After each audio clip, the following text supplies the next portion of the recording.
Eu sou Luiz Coradaz, sou diretor de artes do British Council aqui no Brasil. E é um prazer enorme ver esse auditório cheio depois de tantos meses de trabalho e planejamento. Eu estou aqui com a missão de apresentar um dos keynotes dessa noite de abertura, que é o Richard Benjamin. Nós escolhemos 2 keynotes para falarem sobre justamente o tema da conferência, a que propósito serve o museu hoje e a qual propósito servirá no futuro. O primeiro keynote, então, é o Dr. Richard Benjamin, que é diretor do International Slave Museum, que é o Museu Internacional da Escravidão em Liverpool, e ele é diretor dessa instituição há 10 anos. Ele faz pesquisa sobre a representação de eventos violentos pelos museus e as dimensões éticas de expor histórias difíceis, muitas vezes difíceis de digerir e de conversar sobre. No study tour do programa Transforme de Museus, em 2013, o grupo de visitantes do Brasil esteve em Liverpool e foi muito claro, foi muito evidente ver como os museus daquela cidade, que trabalham unidos e unificados pela National Liverpool Museums, como eles trabalham a não neutralidade e o posicionamento dos seus museus. Essa instituição, National Liverpool Museums, liderada pelo David Fleming, já esteve conosco no Brasil no Encontro Paulista de Museus já faz alguns anos e atua em parceria com o British Council em algumas ocasiões também. E ontem, dia 20 de novembro, foi o Dia Nacional da Consciência Negra. Então é muito propício que a gente tenha uma fala aqui do Richard Benjamin, falar sobre a história da escravidão e os reflexos da escravidão ainda hoje. A gente vai ouvir a perspectiva dele sobre quais os vínculos entre o museu e a escravidão do passado e do presente. E também, curiosamente, como parte do programa dessa conferência, alguns dos nossos convidados internacionais passaram algumas horas hoje visitando o Cais do Valongo, a poucos metros daqui, que obviamente tem um papel muito forte na cultura negra, na herança da cultura negra brasileira. Então, sem mais delongas, eu vou chamar ao palco o Richard Benjamin. Por favor, Richard.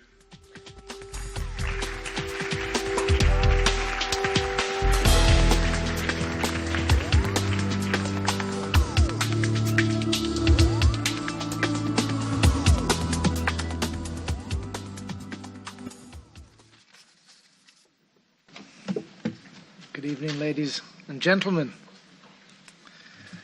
Well, first of all, I'd like to thank the British Council for this invitation, to Lucy Mara in particular and your team.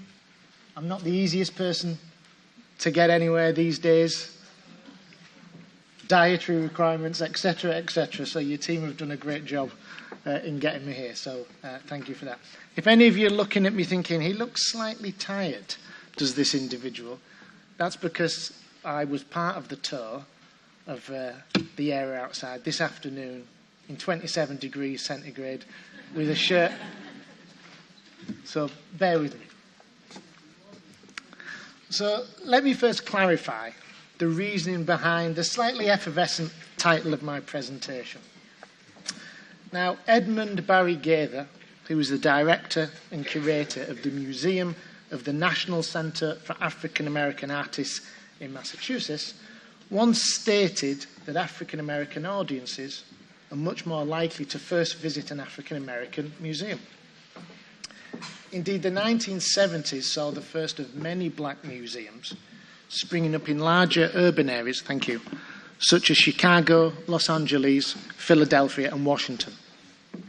Now, black museums challenged the existing heritage presentation that existed in some of the country's largest and most well-known museums, such as the Smithsonian Institution, which was regarded as the preeminent national public museum in the United States, an institution founded by Congress with a remit to collect and preserve the science and culture of America. But while the Smithsonian Institution began to be seen as an institution catering to the interests and whims of upper-class Euro-Americans, black museums were seen to be the antithesis of this, engaging with current issues such as combating racist imagery and reconstructing self-identities and knowledge about heritage and achievements. Black museums were thus the tool by which the African American community was able to present their history to America. Gaither notes, when museums in the United States tell a more accurate and integrated story, more Americans from all cultural groups will feel ownership in them and say, hey, that's mine. Now, the International Slave Museum, and I'll refer to it as ISM through the presentation, is not a black history museum per se, but in essence, it is a community museum. Now, this is not being parochial. It is accepting its place in the local landscape, in the local narrative. And it does not matter where you are. I believe that to be the case in Bradford, in Rio, in Glasgow or Brescia. Now, for those of you that have not visited the International Slavery Museum, here's a short promotional video which will give you a sense of the place. And I apologise beforehand for the music to this video, which I didn't choose. So.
Now, the museum opened on the 23rd of August 2007. That was the bicentenary of the abolition of the British Slave Trade Act. We've had 3 million visitors, so very successful in museum terms. But now let me answer the following questions, which focus on key themes over these next few days, seemingly somewhat problematic ones with a rather simple retort. So what are museums for today? What purpose are they going to serve in the future? Well, the first thing is, and it's simple, we listen.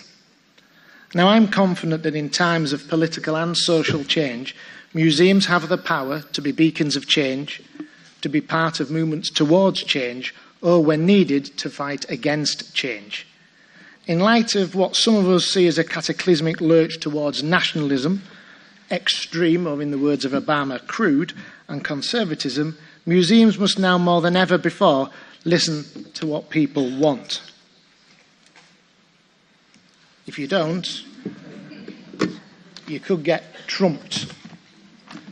If we do, and that does not mean that we necessarily act upon everything, museums can provide our stakeholders and audiences with the tools required to deal with issues which affect them personally and in the communities which they live, offering pathways of engagement with complex and often difficult subjects through their spaces and resources. Now, whether we in the museum and heritage sector like it or not, whether we believe we are or we should be apolitical, the harsh reality is that we are not. Now, I like to think that ISM is part of the fight to preserve what I call that family of rights, human, cultural and civil, as well as being an agent of social justice and change, identity and memory construction, and historical consciousness, endeavouring to challenge misconception and prejudice in a meaningful, constructive and indeed sensitive manner. A vessel for debate, dialogue and action with a multitude of audiences, local, regional and global, in an ever-changing world. And as Olivia Gunterick in Narratives of Community, Museums and Ethnicity notes, to survive, museums must cast their net wide. They must work harder than ever to ensnare the complexity and multiplicity of visitors' needs and the publics they seek to serve. Now, I use cultural rights here in a broad sense in relation to museums, including access to museums physically and artistically. Now, in the time I have, I'm going to focus on two areas of the museum's work: campaigning and community. I will give you an overview and update on our work with human rights organisations, such as NGOs, that's non-governmental organisations, and how that has affected the museum's collections, resources and strategies. Within the community section, I will refer to how we can be a conduit for issues pertinent to elements of the black community in Liverpool, be that past events with long-standing issues or current social movements, and the current engagement methodologies we now employ as we move to the next stage of our development. Now, Dr. David Fleming, Director of National Museums Liverpool, at the opening of ISM in 2007 stated this: "This is not a museum that can be described as a neutral space. It is a place of commitment, controversy, honesty and campaigning. Museums are about individuals making subjective choices." Now, this is, apologies to Laura, who's translating this, because I didn't give you this bit, but this is hot off the press. And I asked David if he minded me mentioning this. He's just sent a new list of points to ICOM on museums and uncontested histories. I'm just going to mention the first two, because we were talking about this before I flew out to Rio. One, quite simple: the world is full of contested histories. He follows this up with two. Museums have a poor track record of addressing contested histories, and instead many of our best known major museums have deliberately avoided controversy, taking refuge in peddling histories that are those written by the victors in conflicts, and especially those that have benefited from the exploitation of empires and colonies. Sorry, Laura. In 2007, the museum invited several NGOs to Liverpool who worked within the field of modern slavery and enslavement to discuss how we might be able to work together. Quite simply, this was not an area that the museum staff were that familiar, and so we approached the professionals. Now, developing these partnerships over these past 10 years has been one of the success stories of the museum.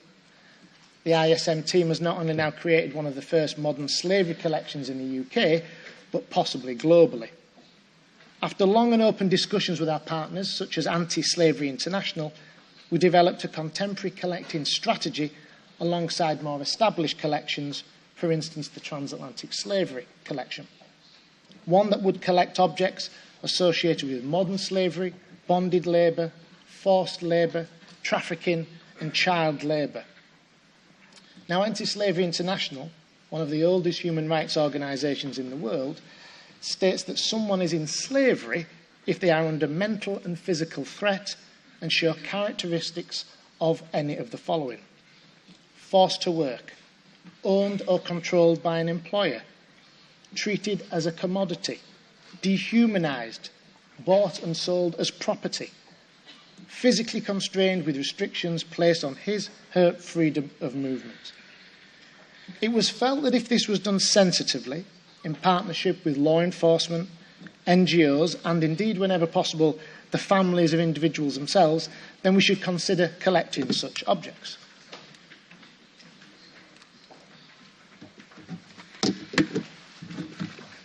Now, the first accessioned object within this newly developed collection strand was a series of photographs of flats, brothels and massage parlours showing the reality of sex trafficking and prostitution, called Missing by the artist Rachel Wilberforce. Now, by 2010, the museum had also acquired several slavery-related anklets from Anti-Slavery International, which had been worn, in inverted commas, by a young girl in Niger who was the victim of a form of descent-based slavery. Alongside the anklets were placed personal stories of the enslaved, which humanised the object and individuals and engaged the visitor, possibly making them want to get involved, to take action. Now, we've also hosted several collaborative exhibitions, produced innovative educational resources, such as the Contemporary Slavery Teachers Resource for students who are 11 to 14, and that was in collaboration with the Wilberforce Institute for the Study of Slavery and Emancipation in Hull, in England, and are also in the process of becoming the national depository for the collections and archives of Anti-Slavery International. So let's see if this pointer works. So that's the photographs missing, you can see there, and that's the anklets from Anti-Slavery International. And these are just some of the examples. That's our latest exhibition. It's on display now till the 11th of December. Broken Lives, Slavery in Modern India. There's too many to mention, but this particular one was on the cotton industry in Uzbekistan, and Home Alone, End Domestic Slavery. And shortly after that exhibition, the Anti-Slavery International's campaign was a success, and many governments actually listened to what they were saying. So that's what can happen when you partner with somebody. The museum's work within the field of human rights has led other museums to approach us for guidance and advice, especially from countries with often sensitive histories and narratives. Now, one such museum is a country close to the hearts of many Brazilians, Argentina. Now, National Museums Liverpool and the Museum for International Democracy in Rosario have entered into a formal partnership to inform the development of the first museum dedicated to democracy in Argentina. Now, National Museums Liverpool is an advisor on the concept development and project management of the new museum, and will work with the team to explore audience, goals, messages, challenges and opportunities. Now, of course, the content has to be led by Argentinian voices and concerns, but we're still able to put them in contact with our own partners, such as Anti-Slavery International, who were also interested at the time in carrying out field research within the country. Now, the Museum for International Democracy will be a place to reflect on what democracy means. The intention is to encourage visitors to work towards promoting free speech, debate, mutual respect, and analysing democratic values. They are also a founder member of the Social Justice Alliance of Museums, which is led by National Museums Liverpool. We call it SJAM, which was created out of the growing recognition of the importance of the social value in museums and its impact on the public. The aim of the network is to find a collective voice and promote social impact of museums, exchange knowledge and work together on joint initiatives. SJAM aims to recruit museums and related bodies and individuals to sign up to the Charter for Social Justice and to campaign for and promote best practice. The Museum for International Democracy is also a member of the Federation of International Human Rights Museums, which is a specialist network for museums and related institutions with the goal to encourage museum professionals to actively approach issues of human rights and related topics of controversy in museums. Now, FIRM believes museums should have the confidence to be brave in their storytelling, with the aim to create museum spaces that are innovative, challenging, and deliver public value to the whole of society. Now, FIRM has over 90 members in 35 countries, and National Museums Liverpool coordinates its running. The next conference will be held in Rosario in 2017, and details of SJAM and FIRM are on the last slide, and I can provide people with any information later. Okay, so I'm going to move on to community. You can't help miss the timer here. Big red things jumping out. 1 second, 2 seconds, there you go. 2, 3, 4, okay. So community. So place identity is particularly charged at ISM for members of the black community. Now, I must clearly state that the museum in no way aims to engage or attract black visitors alone. That is not the place of this or in any museum. Black identities, black British identity, Liverpool black identity, all come with their own nuances, histories and cultural traits, plus an ancestral connection with enslaved Africans for some, thus creating a special atmosphere at the museum which we must recognise. However, one can say that one of the main consolidating factors is what we call the excluding processes of racism. Now, ISM is only a couple of miles away from Toxteth, which is an inner-city neighbourhood of Liverpool, also referred to as Liverpool 8, where a significant black community still resides, although the community is now much more widely dispersed across the city than it has been historically.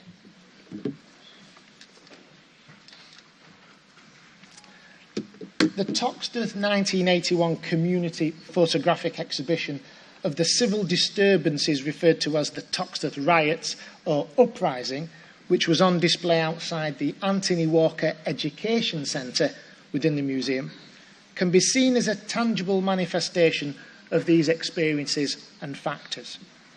A form of historical memory concerning a particular historical occurrence, albeit one with long-standing ramifications, created by social and economic factors such as poor housing, high unemployment, and a general mistrust of the police, and which for some validates experiences and a sense of identity.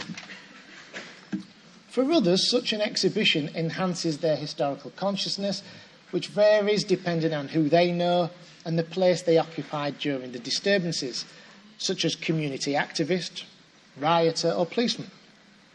The resultant disturbances of July 1981, primarily involving black and white youths against the police, placed national attention on Toxteth and its community members. Now, members of what's called the Merseyside Black History Month group approached the museum in 2011 to discuss the initial exhibition proposal, and it was quite clear from the outset that community members wanted the exhibition to be displayed within the Slavery Museum rather than other National Museum's Liverpool venues, and there is another 8 venues within the city. So even though the disturbances offered a recent narrative of Liverpool's often fractured social history, the members wanted to locate the exhibition in a venue which actively promotes anti-racist activities and projects within the city, making the exhibition a conduit to current events rather than it being as a static historical event. Now, the name of our education centre that I mentioned is also significant.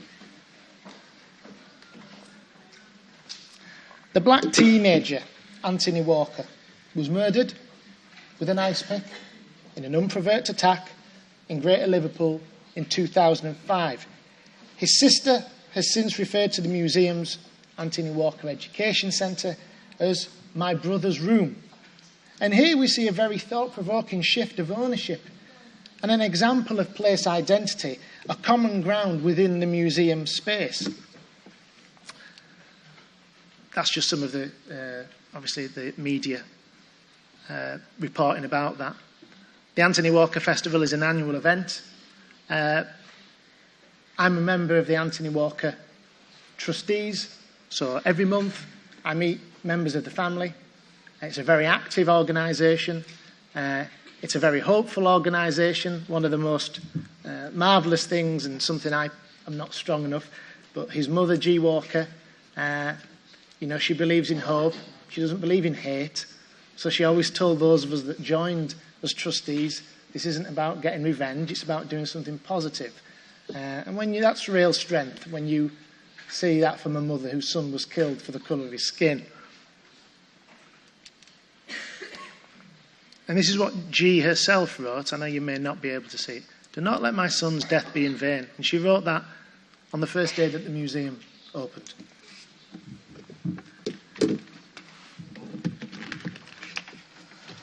Now, it's essential that museums take seriously their ability to develop a sense of community and personal identity.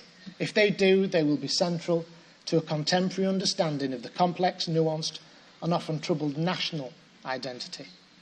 Museums should be seen as an important community resource an accessible and, when needed, safe space, and not just metaphorically.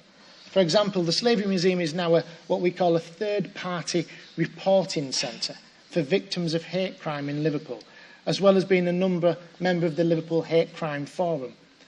What that means is if somebody suffers or is racially approached, or somebody is attacked because of their disability or their gender, that's a hate crime.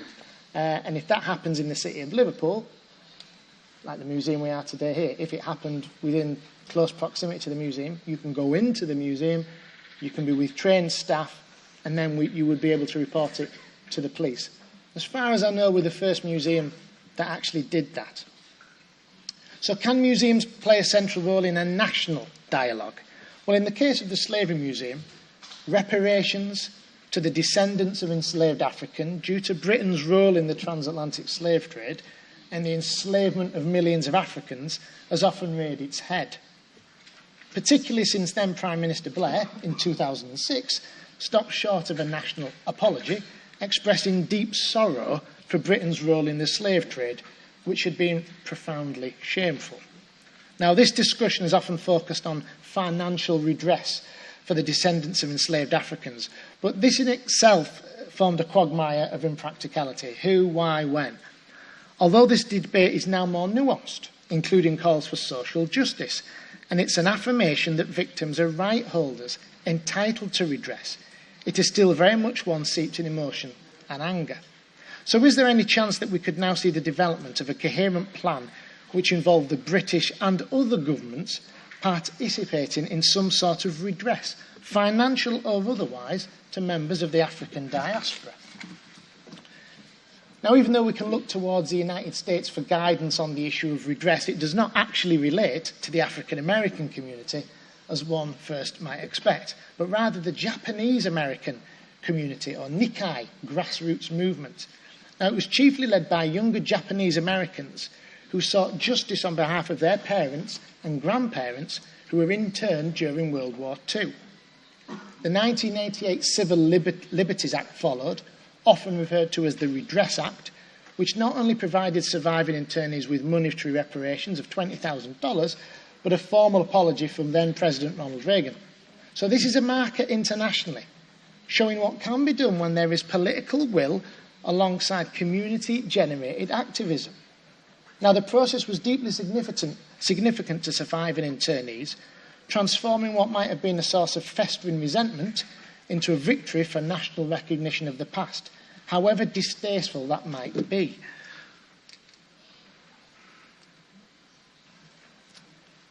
In July 2013, heads of the government of the Caribbean community, CARICOM, on the matter of reparations for native genocide and slavery, agreed to the establishment of a national reparations committee in each member state, including Barbados, Guyana, St. Vincent, the Grenadines, Haiti, Suriname and Trinidad.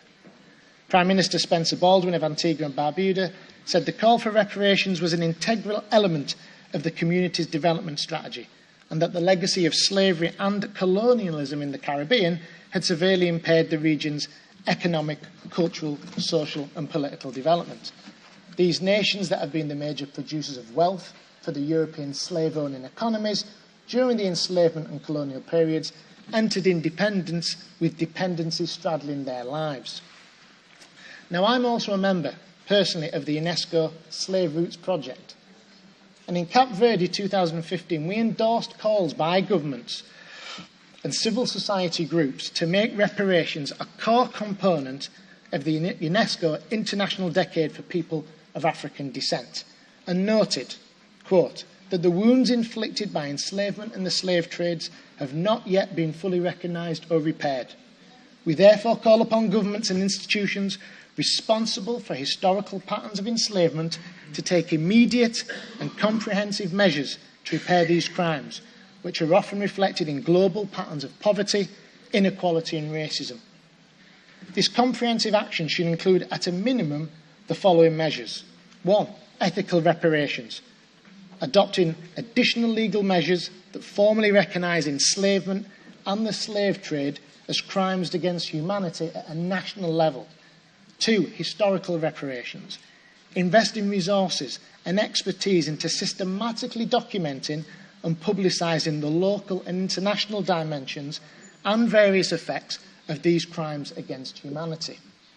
3, educational reparations, taking effective steps to ensure that the history of enslavement and related practices be incorporated into teaching and pedagogy so that future generations can both learn about and learn from these crimes against humanity and their continuing contemporary legacies. Finally, socio-economic reparations, implementing a long-term programme of collective action to redress global patterns of discrimination, racism, unjust enrichment, vulnerability and marginalisation, which continue to mark the contemporary experiences of Africans and people of African descent. So where does this leave the International Slavery Museum? Well, I believe it involves a clear strategic plan for dealing with such views and calls for reparations, and have been open and honest with organisations or individuals who want to pursue such claims, regardless of whether a government has agreed to participate or not in a process which resembles a Civil Liberties Act. It is about taking the lead, being part of the solution rather than being seen as part of the problem. And when discussing her work at the Migration Museum in Adelaide, Vivian Xerxes asked, what role can and should museums play in interpreting and mediating these difficult pasts? And how do museums navigate the minefields of competing expectations and different versions of history? But I would go further. It's not just about mediating past, but very much the present. And the comments left on our museum's notice board clearly attest to how we are seen as a portal for highlighting current political and social messages and narratives. Very, very briefly, just running out of time here. The Black Lives Matter campaign, it's an international campaign. It was started in America, predominantly focused in America, due to the unjust nature of proportionately unjust nature of young black men who were being shot and killed. It moved over to Europe and in the UK as well, as in Liverpool. We have local kind of groups that represent that. Until that happened, you didn't get comments like this. So obviously it shows that people want the museum to be an output here.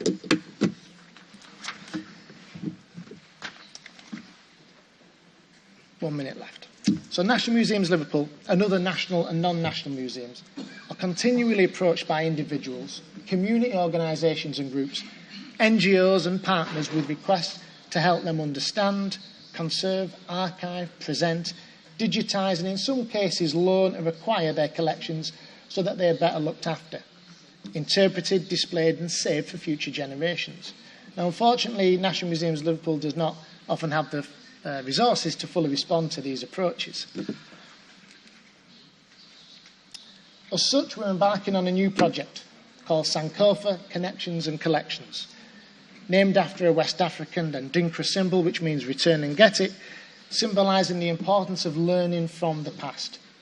Museum staff will deliver training on research methodologies, archiving, cataloguing, conservation, photographic preservation, display and interpretation to individuals, communities and partners. This project therefore creates an important opportunity as it enables National Museums Liverpool and the wider heritage and cultural sector to be proactive and empowering by creating a new model of partnership working. This model will particularly inform how the sector understands, collects and conserves black diaspora, transatlantic slavery, black social history and black maritime collections. Now, we will support the development of local community collections, including small, personal or family collections, by raising awareness of their significance and by bringing them into the public domain as part of mainstream history. We will ensure that these collections and stories are not lost, but uncovered and preserved, and that their important contribution to our collective histories is documented and shared. I will stop there. I had a little bit to say about our future plans, but hopefully people can ask me about that in the question and answer session. So sorry for going over, but I hope that was of some interest to you. Thank you.